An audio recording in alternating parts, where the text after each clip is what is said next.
అంతరిక్ష యాత్రలో సరికొత్త అధ్యయనానికి భారత్ నాంది పలికింది. శుభాంశు శుక్ల ఐఎస్ఎస్ లోకి వెళ్లగానే దేశం మొత్తం విజయ గర్వంతో ఉప్పొంగిపోయింది. గగన్యాన్ కోసం శుభాంశుతో పాటు ఎంపికైన ముగ్గురు వ్యామగాములు వాయుసేనకు చెందిన పైలట్లే కావడంతో వ్యామగాములుగా యుద్ధ విమాన పైలట్ల వైపై ఎందుకు మొగ్గు చూపుతున్నారనే ప్రశ్నలు ఉత్పన్నమవుతూ ఉన్నాయి.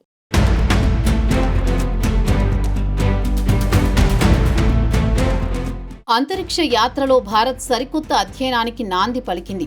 140 కోట్ల మంది భారతీయుల ఆకాంక్షలు అంతర్జాతీయ అంతరిక్ష కేంద్రాన్ని తాకాయి. భారత అంతరిక్ష చరిత్రలో ఐఎస్ఎస్ను చేరిన రెండో భారతీయుడిగా శుభాంశు శుక్లా రికార్డు సృష్టించారు. శుభాంశు శుక్లా ఐఎస్ఎస్లోకి వెళ్లగానే దేశం మొత్తం విజయ గర్వంతో ఉప్పొంగిపోయింది. యావత్ దేశంలో సంబరాలు అంబరాన్నంటాయి. అంతర్జాతీయ అంతరిక్ష కేంద్రంతో డ్రాగన్ వ్యోమనౌక గ్రేస్ అనుసంధానమయ్యే డాకింగ్ ఘట్టం విజయవంతమైంది. దీనికి 2 గంటల కంటే తక్కువ సమయమే తీసుకుంది. అంతర్జాతీయ అంతరిక్ష కేంద్రానికి చేరుకున్న వెంటనే శుభాంశు శుక్లాకు mission commander Peggy Whitson astronaut pins ను అందజేశారు. మన దేశం సొంతంగా చేపట్టిన మానవ సహిత రోదసి యాత్ర గగన్ యాన్ కోసం శుభాంశుతో పాటు ఎంపికైన ముగ్గురు వ్యోమగాములు వాయుసేనకు చెందిన పైలట్లే కావడం విశేషం. భారత సంతతికి చెందిన ఆస్ట్రోనాట్ సునీతా విలియమ్స్ కూడా గతంలో అమెరికా నౌకాదళంలో పైలట్గా పనిచేశారు. భారత మూలాలున్న మరో వ్యోమగామి కల్పనా చావ్లా పౌర విమాన పైలట్గా శిక్షణ పొందారు. ఈ నేపథ్యంలో వ్యోమగాములుగా పైలట్లకి అవకాశం ఉంటుందా అన్న ప్రశ్న ఉత్పన్నమవుతోంది. అంతరిక్ష సంస్థలు వ్యోమగాములుగా పైలట్ల వైపే మొగ్గు చూపడానికి అనేక కారణాలున్నాయి. అంతరిక్ష యాత్రల శకం మొదలైనప్పటి నుంచి వ్యోమగాములుగా పైలట్లను ఎంపిక చేసే సంప్రదాయం ఉంది. 1961లో రోదసీలోకి వెళ్లిన తొలి మానవుడు యూరీ గగారిన్ కూడా యుద్ధ విమాన పైలటే. అమెరికా అంతరిక్ష సంస్థ తొలి వ్యోమగామి అలెన్ షెపర్డ్ కూడా అదే నేపథ్యంలో నుంచి వచ్చినవారు. నాడు ఉద్దేశపూర్వకంగానే వ్యోమగాములుగా పైలట్లను ఎంపిక చేశారు. తొలినాళ్లలో విమానయానానికి తదుపరి అడుగుగా రాకెట్లను భావించేవారు. అందువల్ల అనుభవజ్ఞులైన పైలట్లకి అవకాశం దక్కేది. వారు నింగిలో అత్యంత ఒత్తిడితో కూడిన వాతావరణాల్లో తీవ్రస్థాయి వేగాల వద్ద ఒడుపుగా విమానాన్ని నడపడానికి అలవాటు పడి ఉంటారు.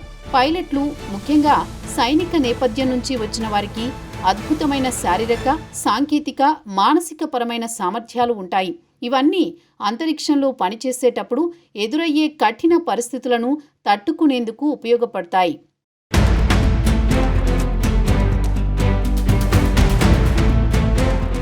వ్యోమగాములుగా పైలట్లను ఎంపిక చేయడానికి చాలా కారణాలున్నాయి. రోదసీ ప్రయాణాలు ఆషామాషీ కాదు. దీనికి శారీరక సన్నద్ధత చాలా ముఖ్యం. తీవ్రస్థాయి గురుత్వాకర్షణ ప్రభావాలను తట్టుకునేలా యుద్ధ విమాన పైలట్లు శిక్షణ పొందుతారు. ఎలాంటి పరిస్థితుల్లో అయినా స్పృహలో ఉండగలిగేలా తమ శరీరాలను పైలట్లు తమను తాము తీర్చిదిద్దుకుంటారు. రాకెట్ నింగిలోకి లేచేటప్పుడు ఇది బాగా ఉపయోగపడుతుంది. ఆ సమయంలో సాధారణం కన్నా 3 రెట్లు ఎక్కువగా గురుత్వాకర్షణ బలాలను వ్యోమగాములు ఎదుర్కోవాల్సి వస్తుంది.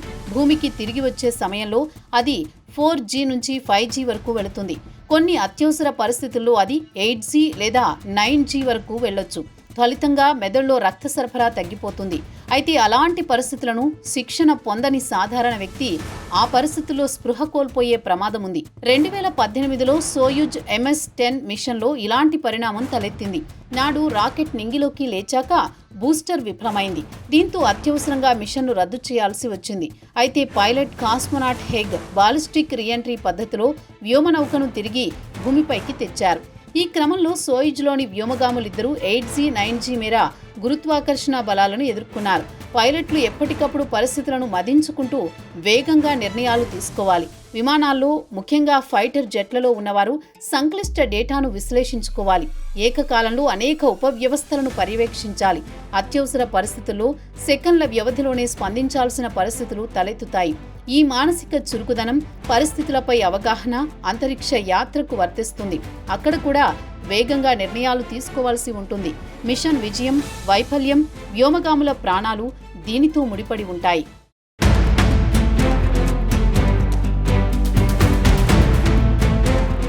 మానవులను మొదట చందమామపైకి తీసుకువెళ్లిన అపోలో 11 యాత్రలో ఎదురైన ఉదంతాలు ఇక్కడ ప్రస్తావించుకోవాలి. ఎందుకంటే నాడు నీల్ ఆర్మ్స్ట్రాంగ్, బజ్ ఆల్డ్రిన్లు ఈగిల్ అనే లూనార్ మాడ్యూల్లో జాబిల్లీ కక్ష నుంచి ఉపరితలం దిశగా పయనాన్ని ఆరంభించారు. ఈ వ్యోమగాములిద్దరూ ఫైటర్ పైలట్లే కావడంతో చంద్రుడి ఉపరితలం చేరువయ్యే కొద్దీ ఏదో తేడా జరుగుతోందని ఆమ్స్ట్రాంగ్కు అనుమానం వచ్చింది. ఈగిల్లోని కంప్యూటర్ ప్రమాదకరమైన శిలలు ఉన్న ప్రదేశం దిశగా మార్గనిర్దేశం చేస్తున్నట్లు ఆమ్స్ట్రాంగ్ వేగంగా గుర్తించగలిగారు. అప్పటికే వ్యోమనౌకలో ఇంధనం దాదాపుగా ఖాళీ కావస్తోంది. దారి తప్పితే సర్దుబాట్లకు అవకాశాలు తక్కువగానే ఉన్నాయి. ఇలాంటి పరిస్థితుల్లో ఆమ్స్ట్రాంగ్ ల్యాండింగ్ బాధ్యతను కంప్యూటర్ నుంచి తప్పించి తన నియంత్రణలోకి తీసుకున్నారు. మాడ్యూల్ను సురక్షిత ప్రదేశంలోకి దింపారు. అప్పటికి ఆ వ్యోమనౌకలో 20 సెకన్ల ఇంధనం మాత్రమే మిగిలి ఉంది. అలా వ్యోమనౌకను ఆమ్స్ట్రాంగ్ సేఫ్గా ల్యాండింగ్ చేసినప్పటికీ ఆ తర్వాత ఆమ్స్ట్రాంగ్ ఆల్డ్రిన్లకు మరో సవాల్ ఎదురైంది. చందమామ ఉపరితలం నుంచి వ్యోమనౌక తిరిగి నింగిలోకి దూసుకు వెళ్లడానికి ఎసెంట్ ఇంజిన్ ఉంటుంది. అయితే నాడు దాన్ని జ్వలింపజేసే స్విచ్లోని కీలకమైన సర్క్యూట్ బ్రేకర్ విఫలమైంది. ఆ సంక్షోభ సమయంలో బజ్ ఆల్డ్రిన్ పెన్ సాయంతో సర్క్యూట్ను మాన్యువల్గా నెట్టి ఇంజిన్ను ఆన్ చేయగలిగారు. దీంతో చందమామ ఉపరితలం నుంచి వారు తిరిగి రావడానికి వీలైంది. ఇది చిన్నపాటి చర్యే, కానీ ఆ పని చేయడం తెలియకపోతే అందులోని వారి ప్రాణాలకే ప్రమాదం ఏర్పడుతుంది. అందుకే పైలట్ శిక్షణ ద్వారా అబ్బిన అవగాహన, చాతుర్యమే వ్యోమగాములకు అంతరిక్షంగా ఉపయోగపడుతుంది. సాంకేతికంగా శారీరక అంశాలతో పాటు క్రూ రిసోర్స్ మేనేజ్మెంట్లోనూ పైలట్లు శిక్షణ పొంది ఉంటారు. వ్యోమగాములు ఒక్కోసారి ఒత్తిడి పరిస్థితుల మధ్య కమ్యూనికేషన్, నిర్ణయాలు తీసుకోవడం, బృందంగా పనిచేయడం వంటివి ఏర్పడతాయి. రోదసీ వాతావరణంలో మిగతా వ్యోమగాములతో సన్నిహితంగా పనిచేసేటప్పుడు ఈ నైపుణ్యాలు చాలా కీలకం. చందమామ వద్దకు చేపట్టిన అపోలో 13 యాత్ర దీనికి ఉదాహరణ. నాడు మార్గమధ్యంలో ఆ వ్యోమనౌకకు సంబంధించిన ఒక ఆక్సిజన్ ట్యాంకు పేలిపోయింది. దీంతో స్పేస్ క్రాఫ్ట్లో విద్యుత్ సరఫరా తగ్గిపోయింది. అందులోని వ్యోమగాములు జిమ్ లోవెల్, జాక్ స్విగెట్, ఫ్రెడ్ హెయిజ్ తీవ్ర శీతల పరిస్థితులు, నీటి కొరత వంటి ఇబ్బందులను ఎదుర్కొన్నారు.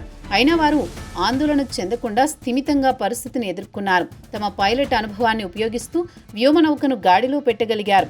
ఎప్పుడూ ఎలాంటి ప్రతికూల పరిస్థితులు ఎదురైనా క్షణాల్లో వాటిని గమనించి పరిస్థితులకు అనుగుణంగా నిర్ణయాలు తీసుకోవాలంటే వ్యోమగాములుగా పైలట్లే ఉండాల్సిన అవసరం ఉంటుంది.